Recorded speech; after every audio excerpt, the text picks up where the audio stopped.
Hi, and welcome to Bridges to Community. My name is Erica Lab. I'm Executive Director of Bridges by Epic in Westford, and we're actually shooting on location today. So welcome to Bridges by Epic in Westford.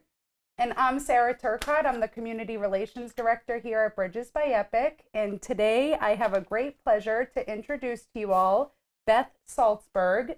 She is a Director for Jewish Family Children Services. And actually, before we get started, Beth, I would love for you to tell everybody a little bit about Jewish Family and Children's Services. Sure. Thank you so much, Yeah, Sarah welcome. and Erica. Yeah, good to have Thank you you. for being here. It's great to be here today. So I work at Jewish Family and Children's Service in Waltham, which is a lifespan social impact organization. It's actually just over 150 years old. Wow. Oh my goodness, And I it didn't serves, realize that. it serves individuals and families who are coping with all kinds of life cycle challenges, everything from families with new babies. So we have an adoption program. We have many programs for adults living with intellectual or developmental disabilities, right on up through the life cycle, many services for older adults and their family members. And I direct the ALZHEIME'S and Related Disorders Family Support Program. Great, It's a great. very special organization. Awesome. And I noticed your button, Dementia Friend, so we're going to hear all about that today, I hope. Speaking of dementia, if you would, for our viewers, can you talk a little bit about what dementia is? I know we hear a lot about it, and Sarah and I work with it every day, but for our viewers, could you sort of give us an understanding of what dementia is? Sure. So the term dementia does not describe a specific disease. It actually means a group of symptoms, and that can include changes in memory. Most people are familiar with losing memories of things that happened recently, so that's probably the most common symptom, but there are many others. It can include changes in the ability to make plans, to reason. It can include changes in personality, emotion, ability to perceive, sensory input, things like that. And there are many different brain diseases that can cause this group of symptoms that we call dementia. The most common medical condition is Alzheimer's disease. That accounts for about 60 to 80% of cases, but there are many other conditions. In fact, there's, depending how you count it, 100 other medical conditions that can cause dementia. Dementia. So we always talk about dementia as this umbrella term for all these memory-related disorders and diseases. Yeah. It can be helpful. Yeah. How common would you say dementia is in general? The most recent estimates put it at about 1 out of every 10 people age 65 or older has a diagnosable dementia. That doesn't mean they necessarily have been diagnosed. And then nationwide, about 200,000 people are estimated living with dementia who are younger than 65.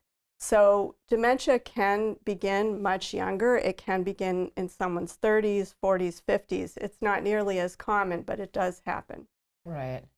And for the purposes of today, we're really talking about dementias that aren't reversible.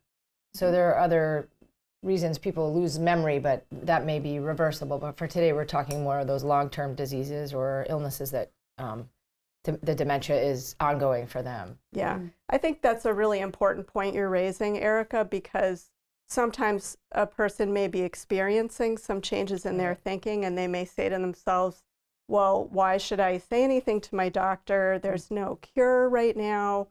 And it can be very scary to be having these symptoms. But one of the reasons it's really important to talk to your doctor and look into it is it could be something curable that's kind of imitating these symptoms. It could be something like medications you're taking that are interacting, or a thyroid imbalance, a B12 deficiency, dehydration. It could be depression, stress, poor sleep.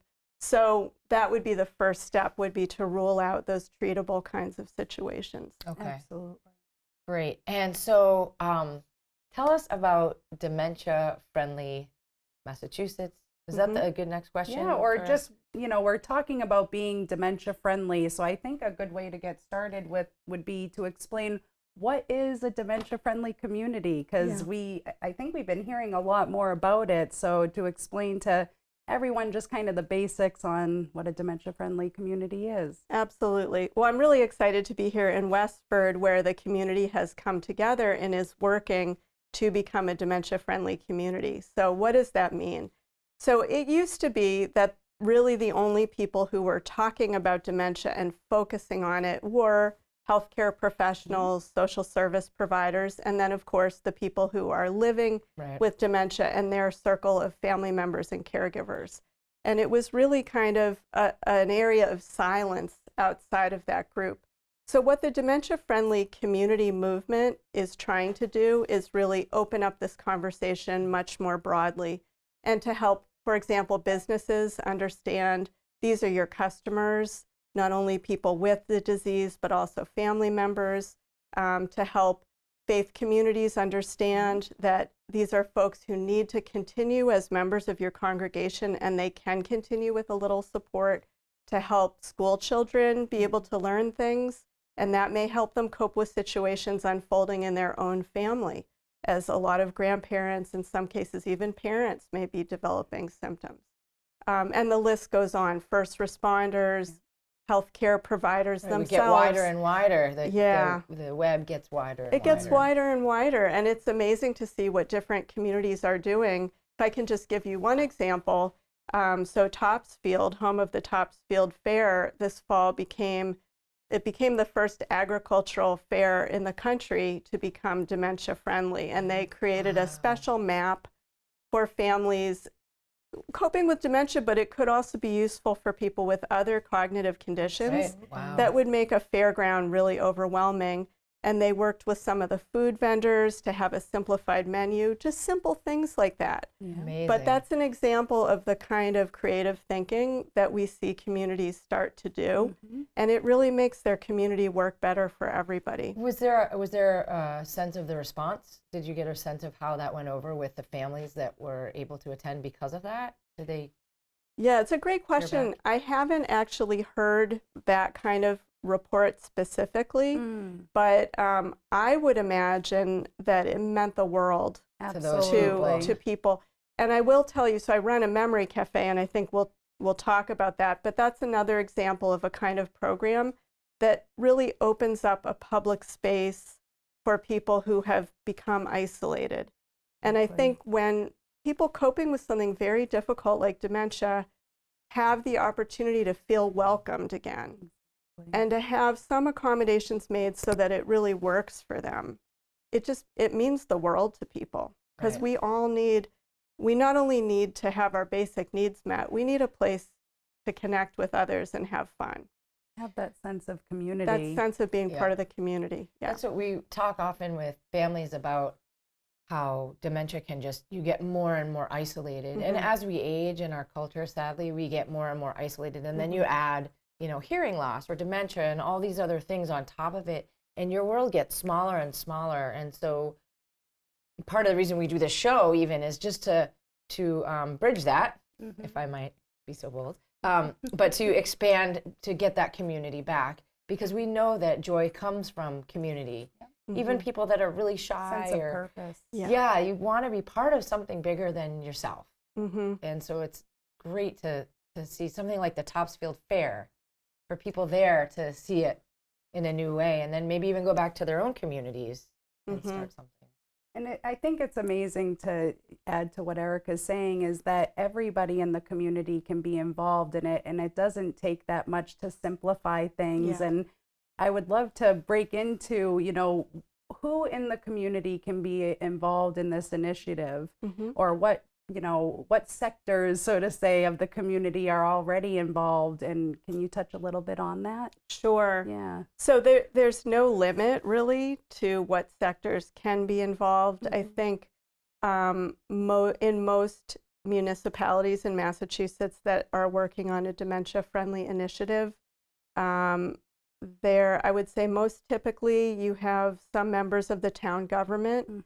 A lot of libraries are involved, a lot of first responders, a lot of people who work in residential settings like yourselves, a lot of councils on aging are right out front Right. in many municipalities, and many business folks, which is really wonderful. But, you know, from there, I would say everything under the sun. And I'm really excited that there are more youth getting involved. We were talking a little bit about what's happening here in Westford. Yeah, Neshoba Valley Tech. Yeah. Yep. Yeah. So that's really exciting. And I was at a conference not too long ago, and there was a high school student speaking and talking about his work. This was in Minnesota. And he said, you know, people think that young people don't care about aging and dementia. We do. All you have to do is explain to us how it affects us. Right. And he said, you know, dementia, if we don't get a handle on this in the United States, this is going to bankrupt our healthcare system. Right. And he said, that's my healthcare. Yeah. Right. And he said, we can be real social entrepreneurs. You know, my generation knows how to do social media. We know how to think differently. Just tell us why it's important to us and give us the freedom to create. And I thought that was a really inspiring message. And it reminded me, we can't assume that young people wouldn't be interested. They Right. just have to receive the information. Exactly.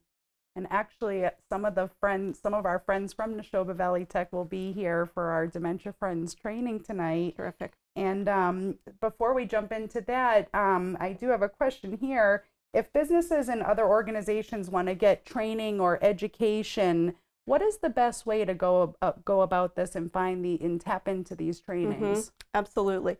So just as there are communities like Westford that have a municipal dementia-friendly effort going, there's a statewide structure which is helping to provide technical assistance and take what is learned in one place and spread it around. And that's called Dementia Friendly Massachusetts. Okay. And that is based at the Massachusetts Councils on Aging.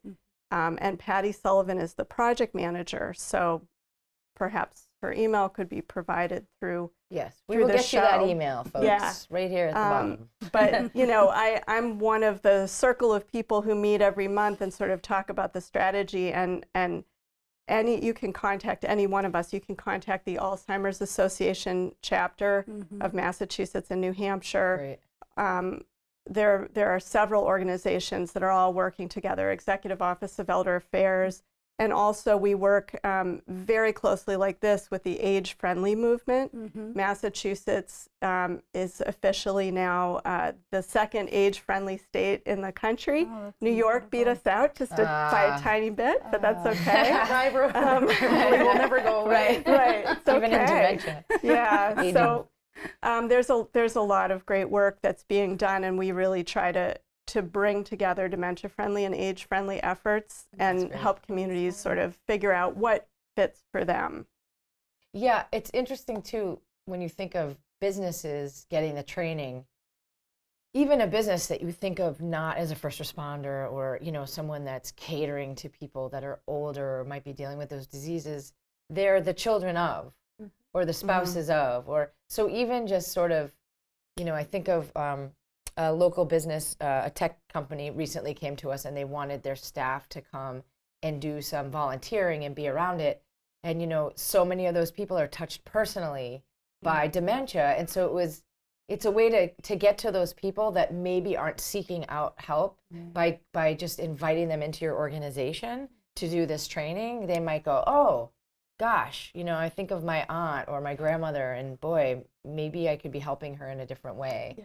Or communicating differently, or you know, when you're out and about and you see people in the community that you tune in a little bit differently because now you can see it through this lens. Yeah, absolutely.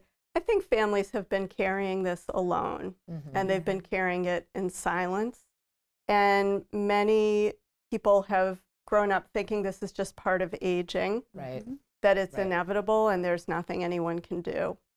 And I think we're at a moment now where there are more resources. There's the silence is being broken. There are a number of well-known individuals who've had the courage to announce that they have a diagnosis of dementia. Sandra Day O'Connor comes to mind, who just recently said that she has dementia, most likely due to Alzheimer's.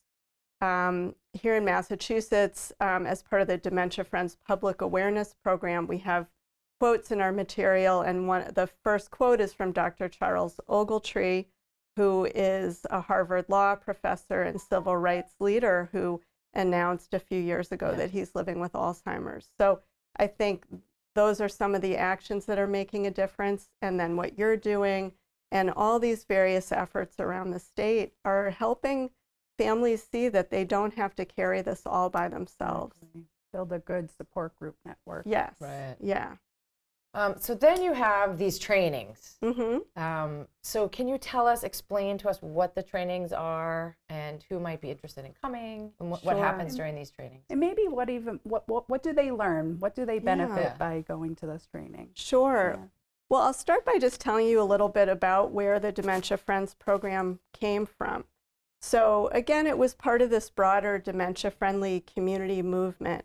And what happened was that it became obvious immediately that there needed to be some common language and some basic education, because it might be that a few people in a community really knew a lot about dementia and wanted to do something. But again, there was so much silence around the issue that there needed to be a way to get more people to sort of understand the basics and get interested. Yeah. So actually, this program has its roots in Japan, which happens to have the oldest population in the world. Yes, yes. So demographically, they're 15 years or so ahead of where we're going to be in the United States.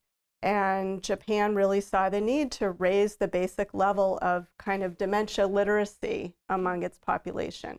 So they started a public awareness program, and then the Alzheimer's Society in the UK picked up on that and created the Dementia Friends program and began to license it to other countries. So that's where it came from. So the United States is one of 34 countries doing this, and it's really amazing to see photos of people around the world with their version of the Dementia Friends. The same colors, the logos are different. Obviously, the language is different. So here in the United States, Dementia Friends has been going for a couple of years, and in Massachusetts for 1 year. So Jewish Family and Children's Service is leading it for Massachusetts. And what I do is go around and I train volunteers all over the place to lead these hour-long public awareness sessions. Mm-hmm. And you asked, what do they teach? So they really don't focus on the medical side of things. They provide a little bit of that context, but mainly they focus on practical information that will help people communicate with someone living with dementia and will help them stay connected with their neighbors, with their family members who are living with dementia. So it's really about becoming a friend in that way. And there's really a lot of information that you just see the light bulbs go on over people's heads because they've never had the chance to discuss this. And it's so important. Yeah. Yeah. So we keep it short, we keep it focused on those practical skills. It's interactive. We have a video of individuals living with dementia sharing their experience. One of the folks in the video says at the end, I've been living with this diagnosis for 14 years. People are always blown away. They say, I didn't know. Right. And the reality is people can live for even decades with an S with cognitive changes. And we want those years to be full of life and fulfillment and meaning. Not focusing on what's lost. Yeah, exactly. What's still there. Yeah. What's the reaction at the end of some of your trainings?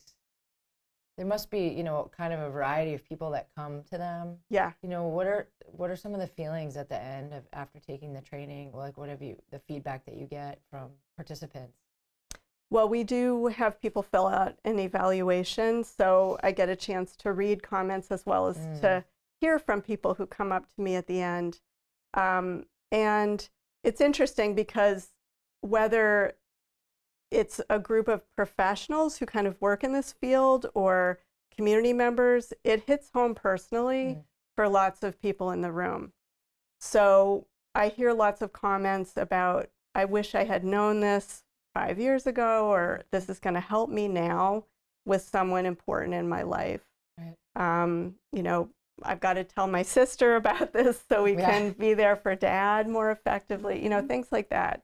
I think people immediately apply it to the relationships they have with people living with dementia.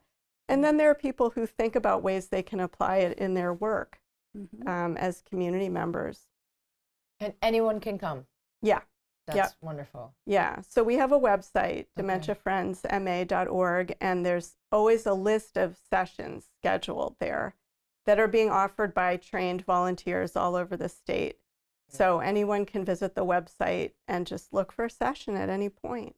So Yeah, that is you're all over wonderful. the place too. She's in popular demand. Yeah. And talking about resources that people can look up, I'd like to segue into talking about memory cafes, because memory cafes in my heart holds a special place, because it really provides people in the community to come out and engage within their community at, you know, places such as the library or coffee shops. I mean, there's almost, you're going to let us know how many memory cafes, but they're all over Massachusetts. And Sarah has a great one. If you've never been. we do. We actually have one the fourth Tuesday of every month at the Java Room right down the road in Chelmsford.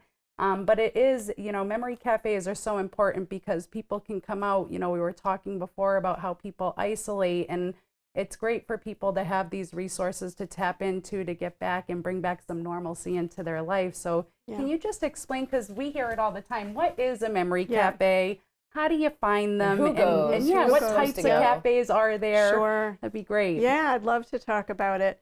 So memory cafes are friendly social gatherings, and they're for people living with dementia and their family and friends and caregivers, everybody.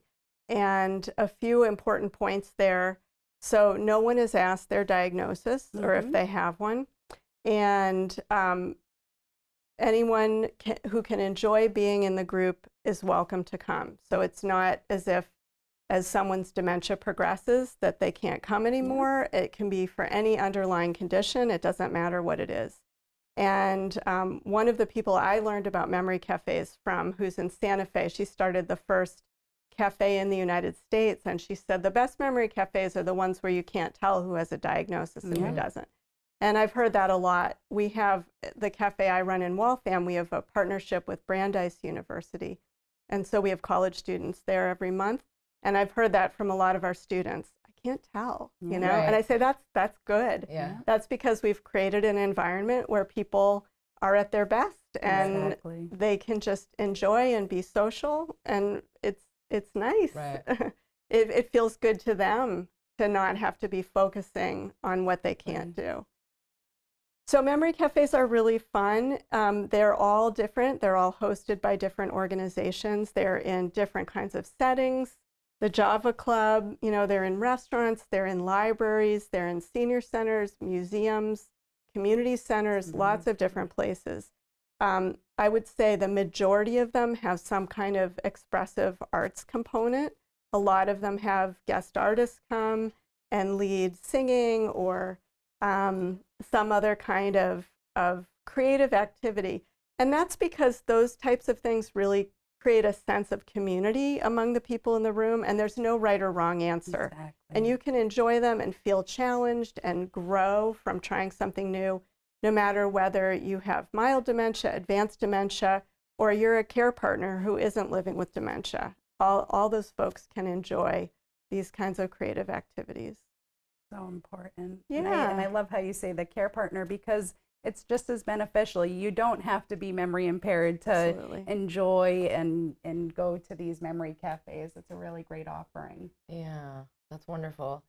And just sort of in closing, can you tell us how you got so interested in this? Is there any particular, I don't know, story or reason that you do this work? I think that, you know, I don't have a real clear answer there. I guess I had worked in hospice before I came to Jewish Family and Children's Service, and I worked with a lot of families that were dealing with dementia.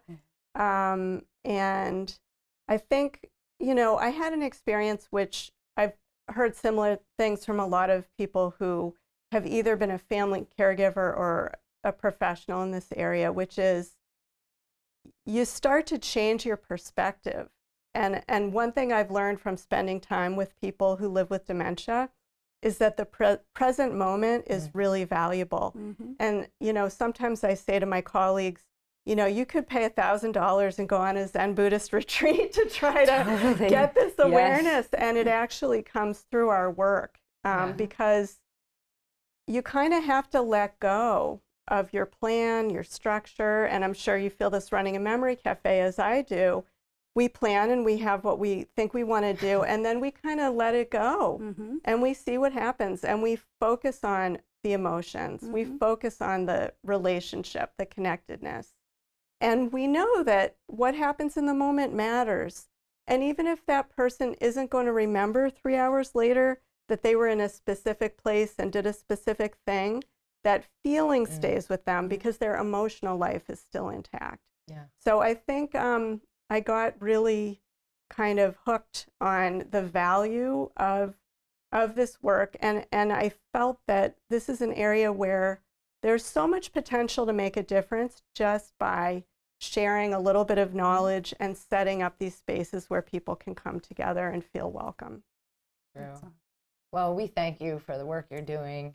Absolutely. And appreciate you having having you on our show. Thank you for being here. Thank you both for it's a having me. pleasure. It's a pleasure to talk with you both. Awesome, and we'll Go be Westford. go Westford, yeah, and surrounding towns. Yeah, and make sure you take time to visit the website dementiafriendlymass.org so that you can find a training near you.